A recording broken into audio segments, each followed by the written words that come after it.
You've probably stumbled across this video trying to figure out ways to grow your Instagram. And a lot of the videos that you're watching are geared towards teenagers, people trying to become influencers and celebrities. But here you are, just a contractor trying to grow your business. Well, in this video, I'm going to give you 3 tips to grow your business through Instagram. Let's get into it. Hey everybody, my name is Mike Kyle and I'm part of CGN's media team. In today's video, we're going to be giving you 3 different tips to grow your contracting business through Instagram. The first tip is reach out to who's already following you. Reach out to your followers. They follow you for a reason. They could be potential customers. It's one of the things that we've already started implementing in our own content strategies, and we've seen wonders from it. One of the things that this also does is it builds and fosters a community. You would be surprised the amount of attention and admiration that some people may have for you and the work that you do. So by you reaching out and just, having the customer, your followers at top of mind, being able to say, hey, I want to hear from you. I want to know what's going on in your life. That's going to make them feel so good and warm inside, and that's going to form a connection that could possibly last a lifetime. And that is why we reach out to followers, because followers follow you for a reason, and as a result, could lead to potential leads. Our second tip is just keep posting. Social media success doesn't happen overnight, but the question always becomes, I don't know what to post. My answer, post everything. Let me get that through your head.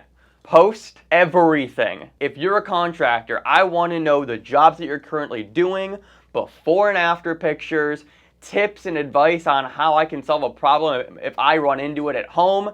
Whatever it is, more is better. Social media at this point is kind of a lottery, and I hate to use that term, but with every single post, you're buying a different lottery ticket of one that could hit the jackpot. You never know what post it's going to be. It could be the one that you fully expected to take off, or it could be the other one where you had no idea that it would. And that is the mindset that you have to have. Our third and final tip is hashtags. Hashtags still work. And what I mean by that is discovery.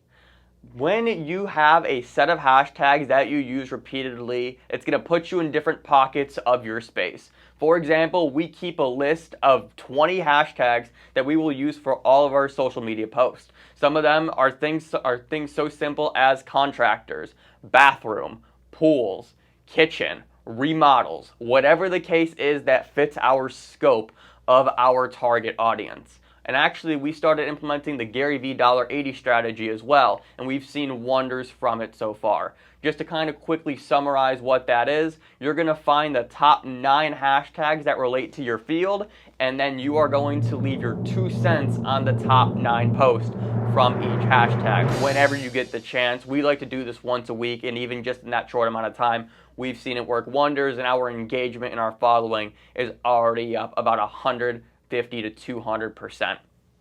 But this works for discoverability, and this is where I think it's really going to click for you. When you leave these hashtags, or when you dive into a hashtag and you start leaving posts on different comments, you're not just leaving a comment on one person's post. In theory you are, but if that person has 300 followers, well, congratulations, you just got yourself in front of 300 people. If that person has 1,000 followers, you just got in front of 1,000. If they have 100,000 followers, you just got in front of 100,000 people. And that's the mindset. So no, you're not just leaving a comment on one person's post. You're not just commenting on 80 different photos. Instead, you're actually getting in front of over 200,000 people in just about an hour. And it doesn't take a whole lot of time either. One of the things that you can do is, let's say the Lakers are on at 8 o'clock and you're watching ESPN. In between commercials, while those commercials are going on, you can just whip out your phone, leave 5 different comments, and then you're good to go, watch the game, and then cycle back when the next Pizza Hut commercial plays. Hashtag no free ads. So there you have it. Those are 3 tips to grow your Instagram and your business if you are a contractor. If you enjoyed this video, be sure to hit that like button down below. It really helps me out a lot. Also in the comments section, be sure to let me know what you're currently doing for your Instagram strategy. I would love to hear from you. And last but not least, you can hit that subscribe button down below, smash it 2021 style, so you never miss a video from us. Once again, I'm Mike Kyle, and thank you so much for watching.